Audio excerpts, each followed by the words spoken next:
Hi, everyone. Welcome back to the Ivory Tower Boiler Room. This is Dr. Andrew Rimby, and I'm really excited about this conversation because so many of you out there, you reach out to me about starting your own businesses. What did it take to go into public humanities or to bet on yourself as an artist, a writer, a creator? And I'm joined here with a friend, very good friend of mine, someone I've known almost since I started at Stony Brook. And now having ended at Stony Brook, it's been about 9 years. So we've probably known each other for like 8.5 years, which time has flown by for us. So I'm joined with such a kind person, a beautiful soul. Her creativity has always astounded me. Miss Anne Sophie Andersen. Hi, Anne Sophie Andersen slash Sophie. Hi, Andrew. Thank you so much for having me on. Well, it's been just so wonderful seeing your journey. And when I said I really wanted to talk with you and present more of our, what I call like ITBR teaches episodes or an informal conversation for the Mm, public, I thought that now that I'm done my PhD, now I'm offering consulting for those who want to do podcasts or need writing help, need social media branding help. And I'm like, wait, Sophie has created her whole music festival and you went on your own as an artist. And I know that you've been doing this journey being, I'll call it freelance, but I'm sure you have a better, entrepreneur. I'll say you're a, music right. Yeah. entrepreneur and I'm an academic entrepreneur. We're both entrepreneurs. When did you know, even if you want to tell everyone out there about your process at Stony Brook or, how we met, when did you know, okay, this really, I need to be doing something that is fulfilling for myself, that really speaks to my heart? Mhm. Well, it kind of started out that way, to be frank, but it just kind of morphed into something different than it was at first. So I started my career really when I was 4 years old, and the first time I heard a violin soloist, I was just so taken in with everything that was going on stage. The big gowns, all of the limelight, the expressivity of everything, and so I thought, this is what I want to do. And so that was a goal that I pursued for the next many years of my career. But it just turned out that path didn't work out for me because I'm not really cut out for the whole competition environment. So I kind of realized that along the way, and I had to think of some other possibilities for what I could do career wise. And that's when my teacher, Philip Setzer of the Emerson Quartet, and I came up with this idea of starting a music festival in Denmark, where I'm from. So I did that, and I did that for many years. And I don't think I ever kind of thought of that as a career goal, but that's one of the things that happened. And I think along the way, like learning from doing that and just learning from the way that the whole music environment changed during those years, from when I was a student and up until this moment in time, I think I just realized that what I wanted wasn't really what I wanted in a sense. Um, so yeah, that's a short version of that story. Well, and new music for strings. We'll plug your festival, right? Going Yeah, in how long have you had new music for strings, Sophie? it started in 2016, and the last festival was this year, this August. So very recent. This was the Yeah. seventh edition. Wow. I remember that first year or when you were planning and just all the different stages.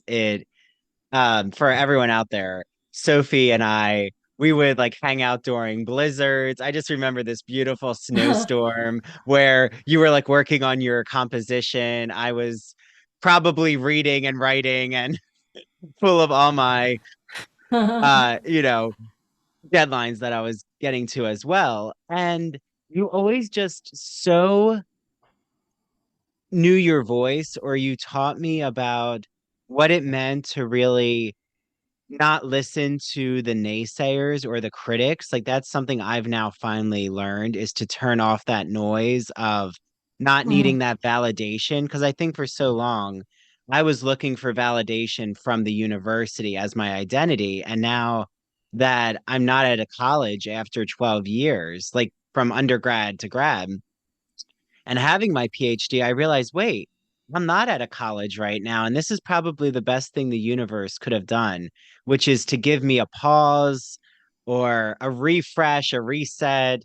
And whether the university I enter back in a capacity, it will be what it will be. And I'm not saying I wouldn't love to have the university be there for me Mm-hmm. to enter back into, but I really do feel there's something calling me right now, Sophie, to be in media, for me to really connect all these artists together and to just have more of a public voice. And I mean, what else am I doing with my LGBTQ work and advocacy and literature and culture Mm-hmm. if it isn't for the public? I mean, there were things at the university that even I, like yourself, the hardest part for me was feeling it never was that it was always restarting every semester. Like I always wanted Mm-hmm. continuity. Like it Right. was wonderful. Like I have wonderful students out there who have gone on to amazing careers. I love following them, but I do follow them. Like I get to see what they do on social media. But for so many faculty, they don't have a social media profile. They don't want to follow their students after. And even with conferences, it can feel that you've all done such enlightened thinking and then it's done. And I'm like, but where's the aftermath? Like, where's the Right. Right. archive? And it's like now there is an archive of conversations. And I realized, wait, I had to create this. Like yourself, I mean, what gives you so much passion? Like, what is it about new music for strings or just what's fueling you right now? Well, I feel like first of all, there's so much of what you said to unpack. So one thing I think is really really important for my journey, for everyone's journey, is focusing away from getting approval and affirmation, and refocusing onto alignment.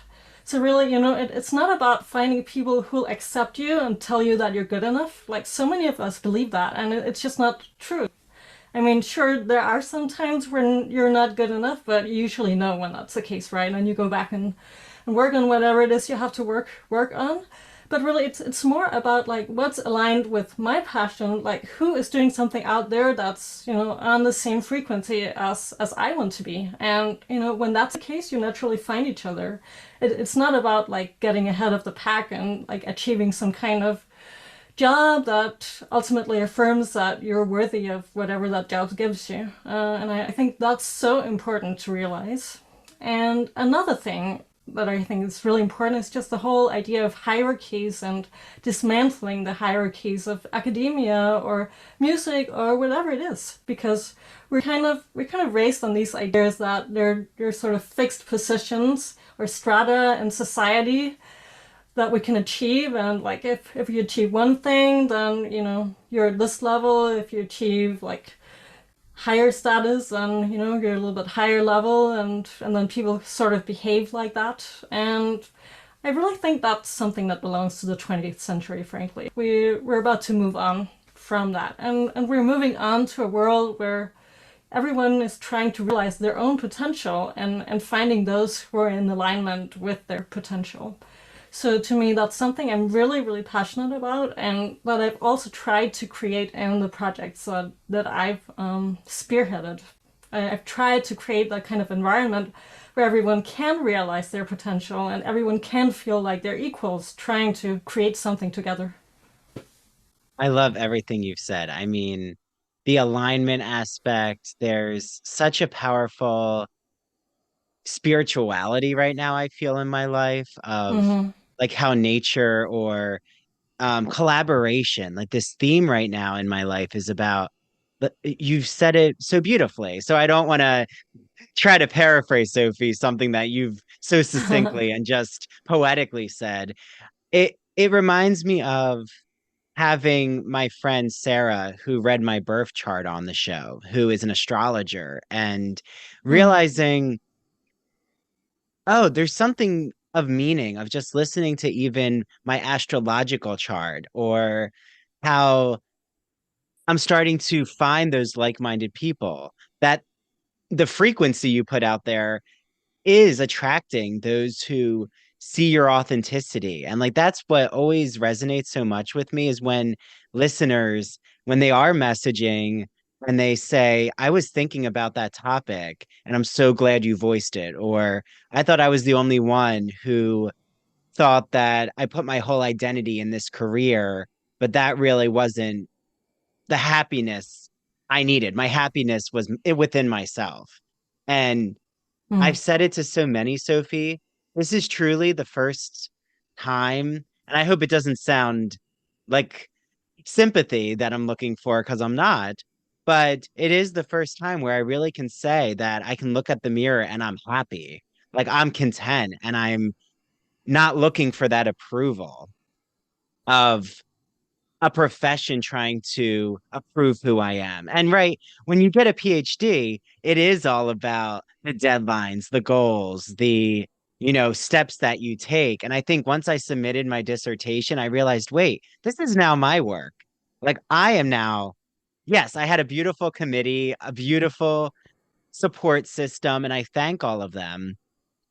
But I'm sure they would Mm. say now's the time for me to launch myself into the universe, to really see I need to take risks. Like I feel that I now can take risks and I'm excited that I'm nervous. Like for the first time, I'm actually really nervous, but it's a good Mm. energy. It's like that nervous energy of what's going to happen next.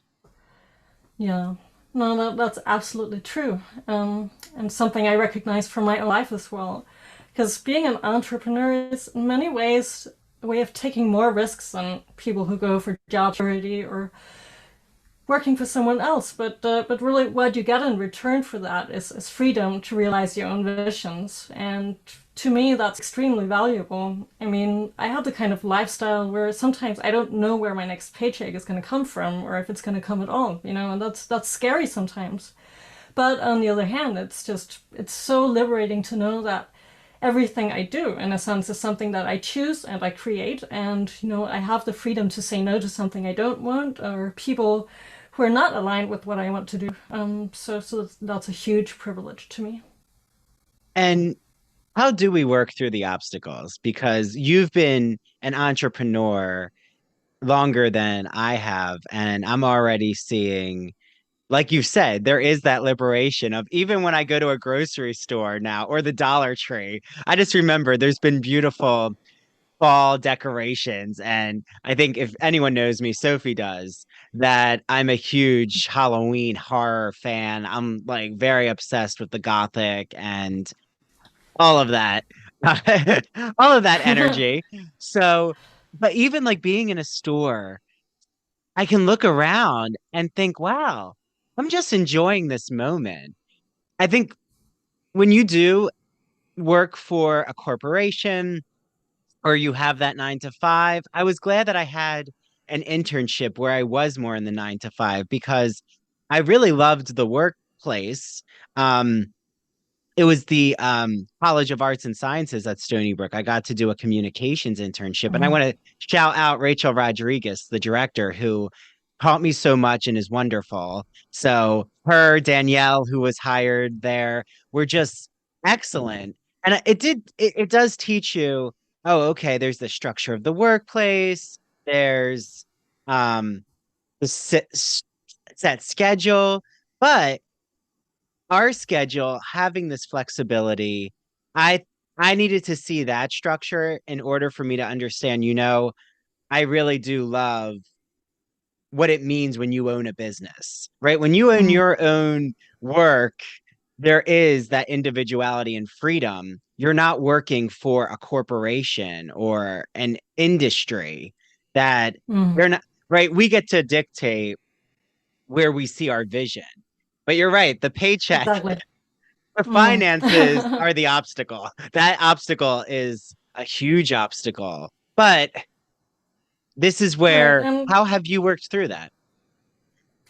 I'll mention one more thing, which to me has been a really big obstacle, and it's this idea that When we start out, we kind of feel like I just need to get to the right level. I need to be good enough. I need to beat the competition, and then everybody's gonna see my value, and they'll hire me, or I'll get ahead, or whatever it is. But I've had to learn the hard way that it just doesn't work like that. Like you have to promote yourself constantly, and I think that that's a big obstacle for a lot of people. Like if you're not used to really putting yourself out there and like drawing people's attention to your worth and what you're able to do for them, that's something I had to learn for sure and still working on, frankly.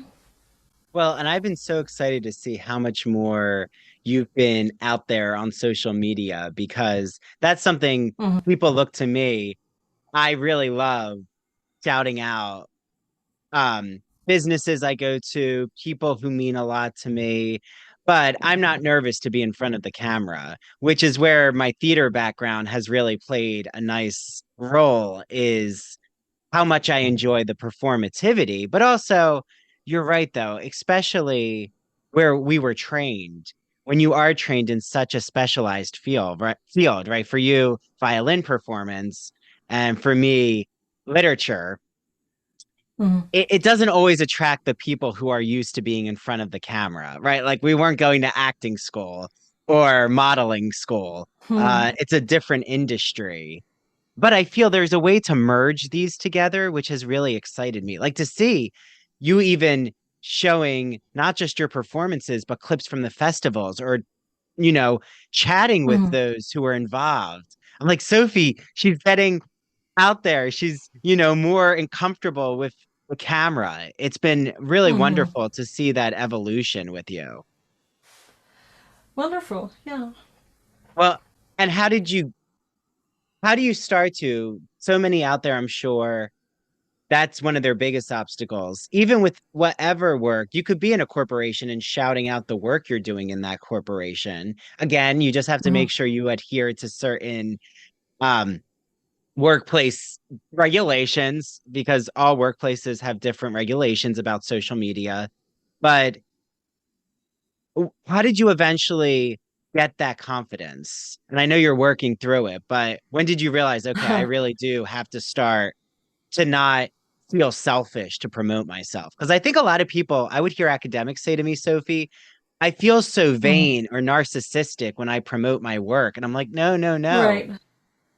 Right. No, go ahead. No, I think I had to get over this idea that, other people had the responsibility to discover my value.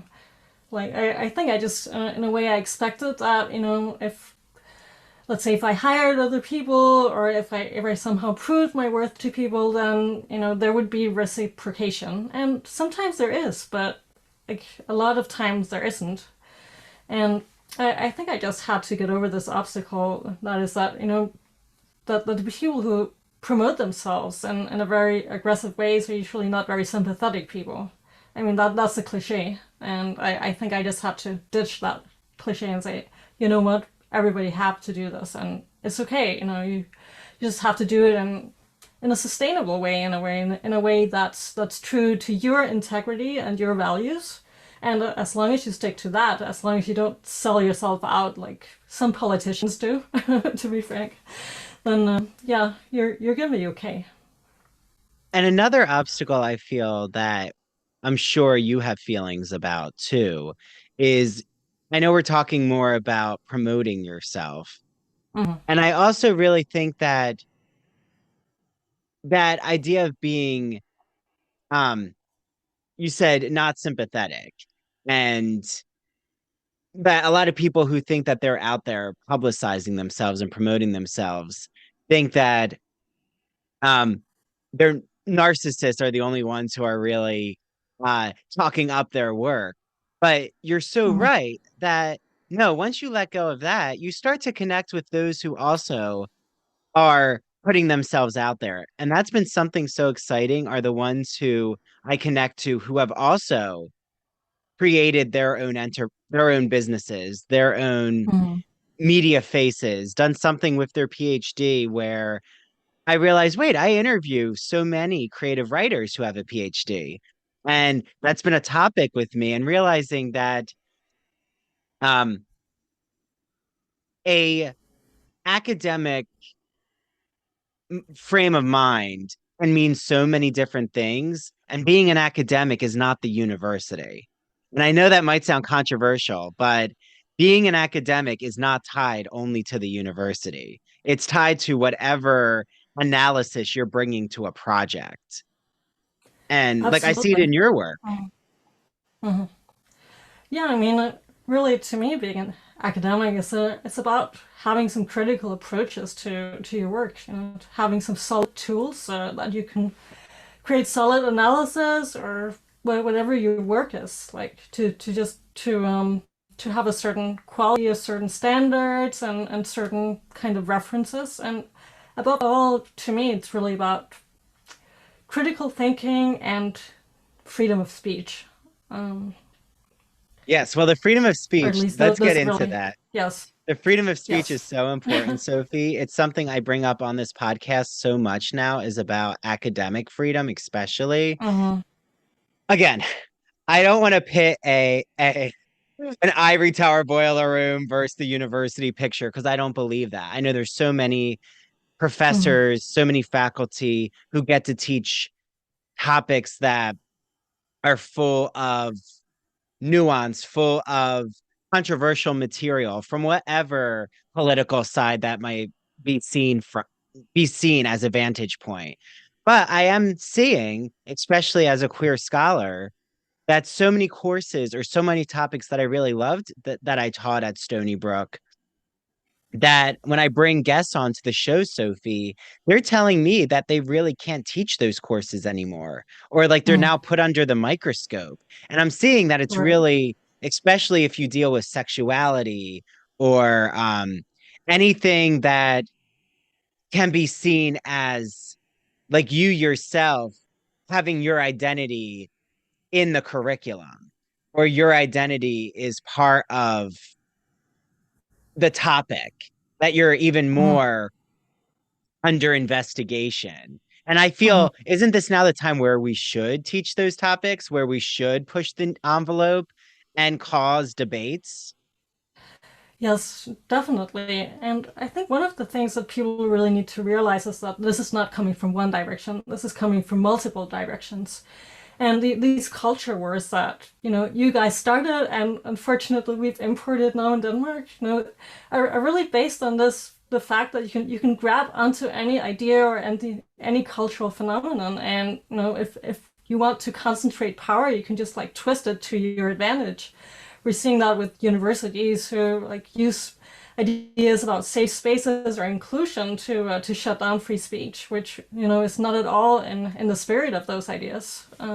Just to name one example. So I very Well, much the agree with what you're saying here. well, and the university, this is why I never believed in trigger warnings, is because a lot of my formative years as an undergrad were when academic debates happen. Like I had a lot of debates in the classroom when I was an undergrad. Like I remember Mm-hmm. the professor was so good at facilitating the debate, and professors, they are or supposed to be, they're supposed to be trained in knowing how to do the Socratic method. So if someone brings up a topic that students are going to vehemently disagree with, especially this happened in my human sexuality course, like Mm-hmm. not even just about people's sexuality. I mean, like I remember some didn't believe in homosexuality, and like I was having it out with them in a civil way. Again, Mm. this wasn't fist Right. fighting. Like you can do it in a very discoursive way, which to me is what the university, you were supposed to mirror uncomfortability, but in a space where you know you're going to be protected as a student by voicing something that others would disagree with and learning Mm-hmm. discourse, learning political, not political, but you're learning rhetoric. We should be Right. learning the rhetorical strategies of argument. Definitely. And to add one more thing to that, to me, one of the really central points of having a culture that promotes free speech is the fact that if we don't have those open discussions, if we don't allow, let's say, the dominant ideas to be challenged and for people to have that kind of context and learning experience, we know for a fact that there's going to be some extremist with a much more sinister agenda, ready and in the side halls waiting to grab onto those people. Yeah. So to me, that's one of the most scary propositions of this whole development. Well, and something that I knew there was trouble brewing when I was applying for positions. Again, I've only applied to a few faculty positions.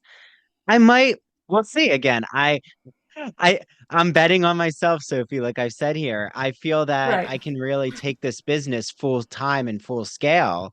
That Mm-hmm. if I did adjunct, I've thought about maybe teaching a few courses and like having that supplemental in conjunction with the Ivory Tower Boiler Room. But something that the writing was on the wall when I was getting advice from multiple professors that me being so erotic in my work and with the male sexual environment of poetry, whether it was Whitman or Mm-hmm. Wilde or anything I turn my lens to, everyone out there knows I'm really trained in male relations. Like that is Right. my specialty.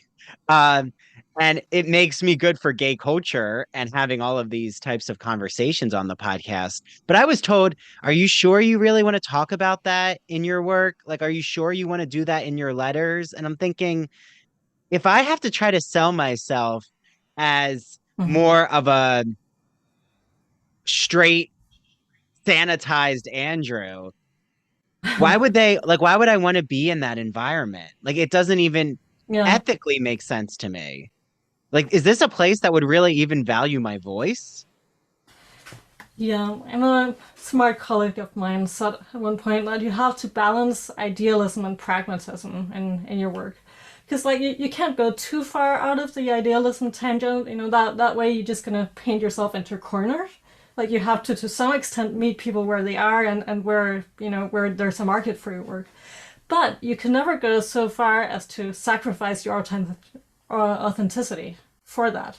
And I think that's really, it's so important to learn where that balance is for you. And, it varies from person to person. Like some people may be ready to go very far. And for some people, like they have a sort of very narrow brand that they need to stick with. And I think you have to be aware of what consequences you're willing to accept as a result of staying true to what you want. Because let's be real, there are consequences to Hmm. valuing your authenticity in your work. And I mean, to me, I'm willing to pay most of those consequences. Just to take an example, I've decided to go more actively into politics, and I have a very active Twitter account where I tweet about Danish politics. And I remember I talked to a career counselor at one point about this and told her, hey, do you think this is going to be a problem for me? And she said, yeah, definitely, this is going to be a problem for you. This is not something that you gain more audiences on in the music business typically, unless you make it part of your brand.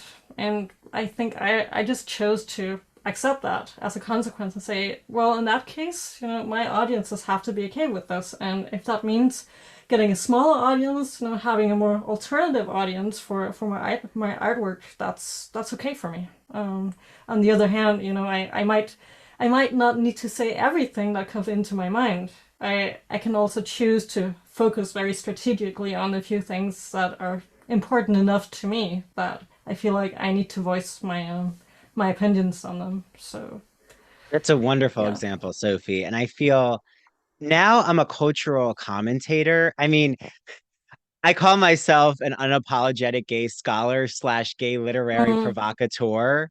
And uh-huh. yes, I want everyone out there, especially if you're thinking of going into more entrepreneurial work. You've seen the title of this podcast episode and Mm-hmm. you're like, okay, I need to hear this conversation. Sophie nor myself are painting this picture that we're not taking risks because there aren't consequences because the consequences of what I'm doing is I don't want to say that I wouldn't be able to get a full-time professor position, but there are definitely universities where I'm so public now with all of the aspects of my work and identity that like attracts like. It'll be a university that really wants that gay literary provocative voice. Like they know that Mm-hmm. these are the topics that I talk about. I'm not going to sugarcoat things. I'm not going to if I am at that university, I still want to continue the media work I do. And not all Mm-hmm. universities, a lot of them are not comfortable with someone bringing in their own brand and their own business, unless Mm-hmm. it's someone who, like, I'm sure you know, Sophie, I'm sure it's the same in the music business, until a place sees your value and your work, that you've created such a brand that people have latched onto it, and then they realize it's Mm-hmm. a safe bet. Like I've always seen, if you made a name Mm-hmm. for yourself, then it's okay. It's kind of like an actor. I feel Yeah. actors are entrepreneurs, and they're always auditioning. They're always not knowing where their paycheck is coming from. I kind of feel like I've entered back into the theater community because it Yeah. has that similar model um, of uncertainty. But Mm-hmm. like you've said, can we really put a price on our freedom of ideas? That's when I came to this understanding of I can't go back. Like I can't go back from what I've Yeah. created. And if that's always in your mind, you're not going to be satisfied in a job where you feel you are not reaching your creative potential, in my opinion. Mm-hmm. Yeah, and this is another one of those balances that you have to really ask yourself where is my balance? You know, how much freedom do I need versus how much security do I need? And again, that's very different for different people. Like some people are very comfortable with having a full-time job, you know, having a steady income and going to work every day, and maybe only getting to realize their visions in their spare times, the side projects. And then there are other people for whom, you know, freedom is much more important, like me and like you. But then again, I think we also should not underestimate Yes. the value of very basic financial security. I mean, basic financial security basically tops everything else, unless it's like a life or death kind of value that you're fighting for. Yes. Yes. So, yeah. No, I'm glad you brought that up because so many out there have different social um class concerns, certain, Yeah. not even like if you're struggling to, have your electricity and, a secure internet and your groceries, you Mm-hmm. want that you want that security of the workplace paycheck. So, Yeah. yes, I definitely understand. And not everyone, I also think both of us are saying too, everyone can bring in entrepreneurial. I believe everyone can learn from the entrepreneurial spirit of, like you've said, this balance, but it doesn't mean that everyone is suited to be an entrepreneur, can manage a team. Because I think that's another thing too, is I have to, Mm-hmm. I'm managing a team. I have wonderful interns from Stony Brook University. And Mm-hmm. that's the thing is I always am so grateful and, give Stony Brook their flowers because I've just met wonderful people there. And my Mm-hmm. director, Susan Shekel, incredible director. She even said, like, Andrew, you're now going into, like, I see you really, I would advocate for my students to keep applying for professor jobs, but I can tell that you really should expand your business right now. Like, this is time for you to do this work. And if you want to Mm-hmm. apply for those jobs, they'll be there, but you're not going to know if you don't try. And I really knew I had to make this decision and I always use pull the trigger. I know that that can be, Uh-huh. you know, a problematic phrase, but it really is Right. like Right. literally opening the door and going for that marathon run of just sprinting. Like, let's just see what happens. But something I did Mm-hmm. want to bring up that you had mentioned before is about partnerships, because I'm so curious about your advice. Like you said, sometimes you think someone is offering you the world, the stars, the moon, but you have Mm-hmm. to be very strategic. And learn this. I've been burned, or I didn't have boundaries. I'm not going to say I was burned because I should have seen some signs. And now I learned Uh-huh. you do learn from your mistakes, hopefully. Um, and if you keep repeating them, then seek a therapist. But when did you know, or what was a good lesson of, I thought this was really going to work out with a partner, but what I was putting into this equation was not on an equilibrium. Like this was unbalanced. Oh well, I think there are multiple examples of that. I don't really want to highlight any particular partner, but I will say this, that it's so important at the relationship or at the beginning of any relationship really to communicate about expectations, because like what happens so often is that there will be some kind of misalignment, again the alignment idea here, right? There'll be some kind of misalignment of expectations, and maybe both parties to this collaboration think that the other person is on the same page, and then it turns out at some later point that hey, you did not have the same expectations, and you have problems. You have somebody being unhappy, withdrawing from the collaboration, like acting out, whatever. This is something that's happened to me multiple times, and I think one of the things that's happened to me is that my organization looks quite professional in the way that we present to the world, and you might get the impression, because we have big name musicians like the Emerson String Quartet and others in the same league. You might get the impression that we also have a very large administrative organization and a very big budget supporting all of that, which we don't. So I've sometimes had the experience that people who've approached me for collaboration or worked with me in some sense have not known that, and for that reason been unhappy with whatever level of support we've been able to provide for them. And I mean that's a very difficult situation, I think, to be in as an entrepreneur, because you really do want to sell your product. You want to show what it's worth, and I do think that new music for strings has a really valuable product, but yeah, so sometimes people don't know that there are limits to what you can do with a very small administrative organization, as opposed to more established institutions who have like a whole team of full-time employees taking care of different aspects of how the business runs.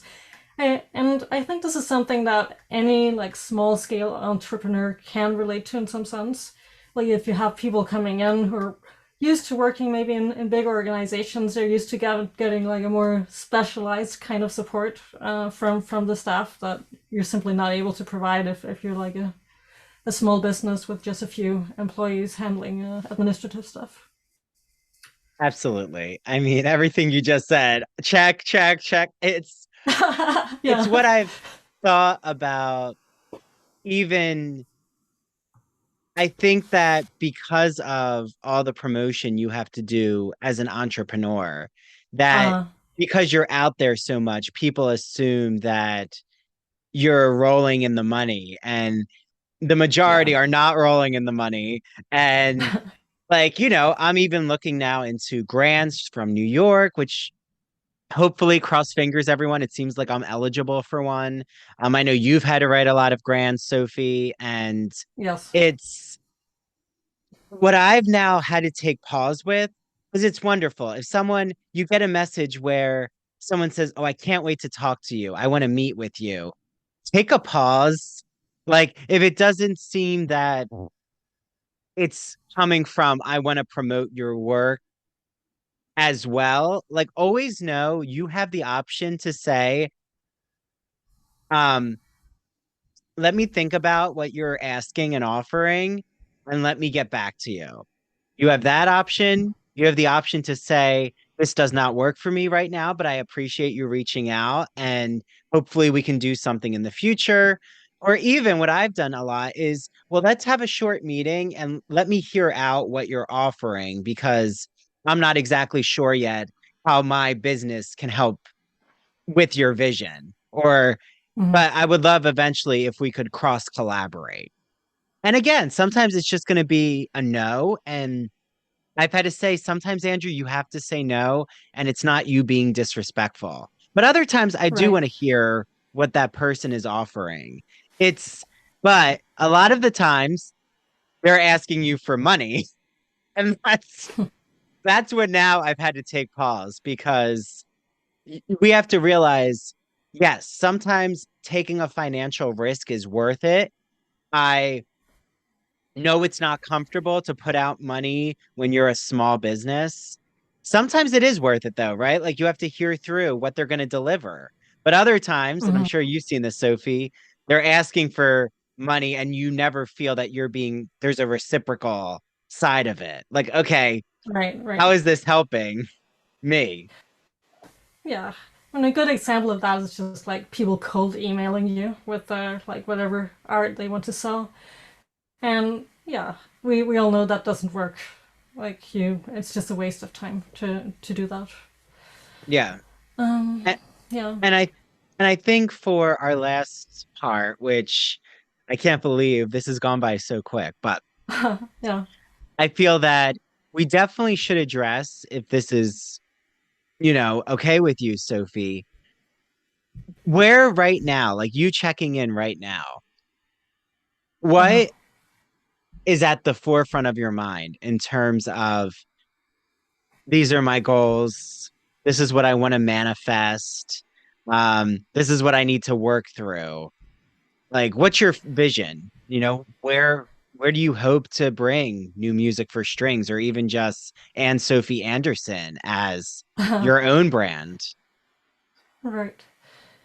Um, well, there's kind of two answers to that. So one thing is that I don't think you can always see what's ahead, and I'm kind of in one of those junctions right now where like there are several strands of opportunity that I'm trying to pursue, and I don't know which ones are going to end up being the dominant ones, and no, there's no other way really than just like take it one step at a time. And I always say like do the next thing that feels like a logic next step. So I put a lot of faith in the universe to kind of guide me in that sense.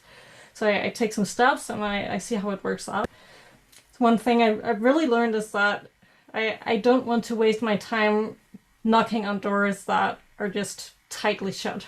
I want to find the doors that open easily because it's really not worth it to like struggle too much to if you want something specific. So I think for me it's better to just have some intentions about how you want to realize your own potential or the potential of an organization or whatever it is, and then just like taking small steps and see what kind of feedback you get back from the universe.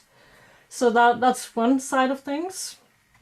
I would say another one, which is something that I've neglected in my own life for the past many years, which I think is becoming more important to me, is just finding more pleasure in life.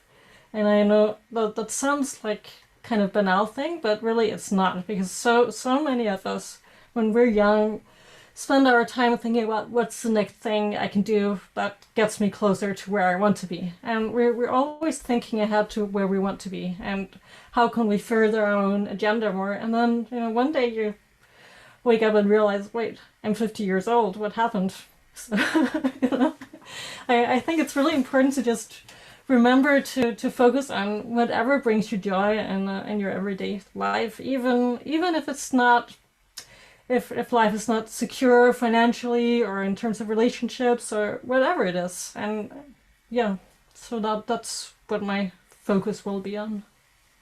That is so powerful, Sophie. I mean, I agree with you. Taking pleasure in what you're doing is empowering. It's why I just feel so empowered right now of knowing who I am and not being afraid. Like, even if that means that I now am empowered on my body journey of positivity or, you Mm-hmm. know, even being risque in certain places. I think for the Uh-huh. longest time, I was so nervous that I was going to be judged. And then I thought, wait, you're now steering your ship. This is on you. Like, and if something doesn't work out for me, like Mm-hmm. if I feel that my energy is being depleted, cut the cord. Like, this is nothing is, I'm not signing blood contracts. And I think for the longest time, you're right. For me, it was always get the PhD. Like that was everyone who Mm-hmm. knew me. Like that was my all-encompassing goal, which was beautiful. It was wonderful. I did it, and I'm so proud I went through it. But now it's time for us, you, Sophie, me, everyone out there, to really bet on ourselves and whatever that means. It doesn't mean, like I said, you have to become an entrepreneur full time, but to bet Right. on yourself to even go for that walk and just tune out of, like, even at the workplace, to say to your supervisor, I really need to just take a walk. Your supervisor will probably be like, okay, I know you need that. Like, I think a lot of times in corporate spaces, people think that they have to keep performing, performing, performing, and like sit at their desk. And that's going to dictate how they're seen in everyone else's eyes, that it makes them look better and more powerful. But guess what? The more honest people are the ones who others connect with. Like, just say, you know what? I need my break. Mm-hmm. And you will get a break. Like, you have to take your break. That's Right. something like I do think what we're doing right now, if we did enter into a corporate space, you bring that wisdom and energy. It's, and I do think corporations are starting to really be restructured as well because of Uh-huh. people needing their time and needing their energy to be at its capacity, at its full level, which I think the pandemic taught us about Mm-hmm. these lessons that we're even espousing right now. Um, yeah.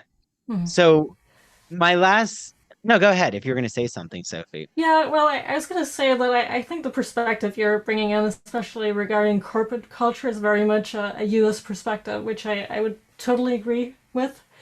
If I were to like add a European dimension to this, I would say that actually you could go in the other direction and say like it doesn't always have to be about having structured work-life balance and like really thinking about how to obtain that and how to do your best on all fronts of life and like achieve both at the workplace and at home and your relationship, whatever it is. But also sometimes to just like allow yourself to go with your passion and just, forget about time, forget about taking Mhm. breaks and all of that and just like really, really get to the bottom of your passion. And to me that's the most positive vision of excellence that you can have. It's like really, really going with that passion and just like working and working and working on the details of it and until you've created something that you can really take pleasure and pride in.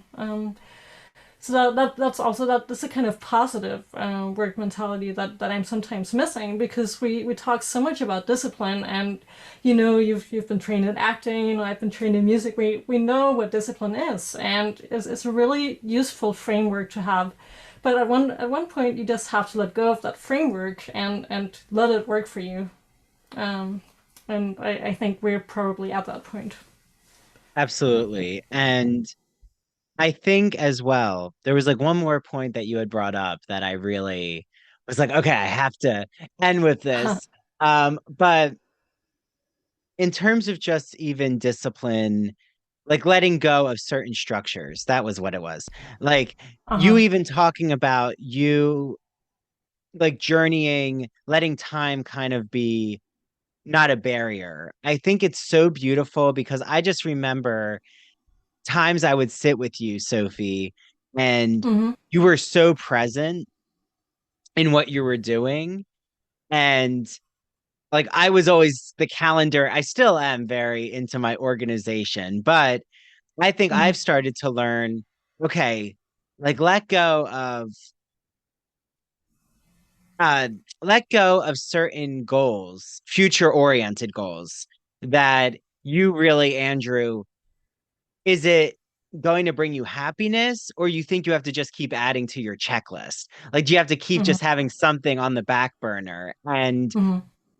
when you brought up earlier about doors that are always closed to you. That has really resonated with me right now because there are some when I reach out to someone and I feel that there's a barrier already, and I'm Uh-huh. someone who really believes in treating others kindly and understanding others' boundaries. And if there's someone who doesn't respect your boundaries or they're operating fully on ego, and I'm sure we all know those people Uh-huh. where, they're not listening to you Right. and they are um very diva centered, we'll put it. Um, and in the entertainment business, I'm starting to have more entertainment connections, and I've had to be more open to this of how people treat each other. Or if others think they're more high profile than you see this a lot, that there are some who think it entitles them to treat others harshly. And I think it's Right. so unethical and it really is upsetting to witness. But why continue to bang on the door if the other party's not receptive? Like I've had to let go of, Uh-huh.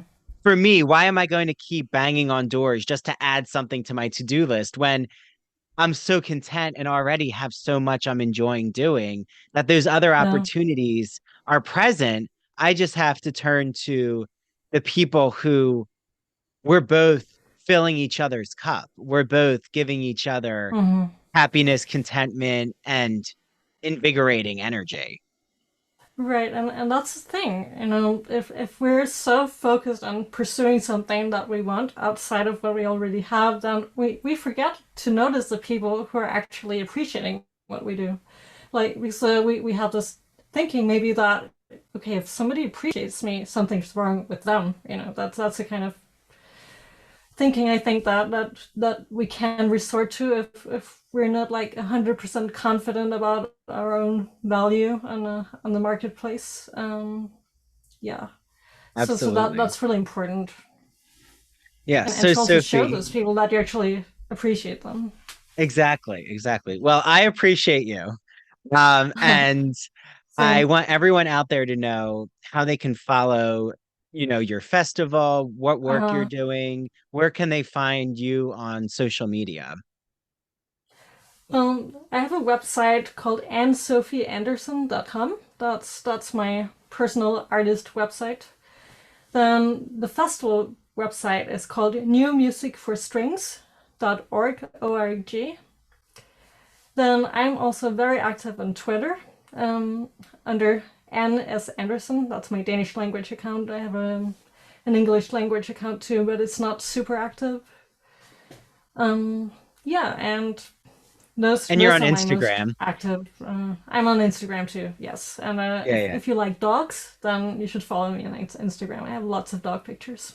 Good. I have all the links in our show notes to find Anne's Awesome. Sophie and Sophie Anderson's website, and her new music for Strings Festival. So thank you so much, Sophie. This has been a pleasure, and I really hope that this resonated with those listening and that they reach out to you, reach out to me. Let us know if you want Sophie back on the show. I'm sure Sophie would come back on and we'll do a check-in, um, especially like as your festival is gearing you're gearing up for it again. So this has been wonderful. I'm just so appreciative to talk to you, Sophie.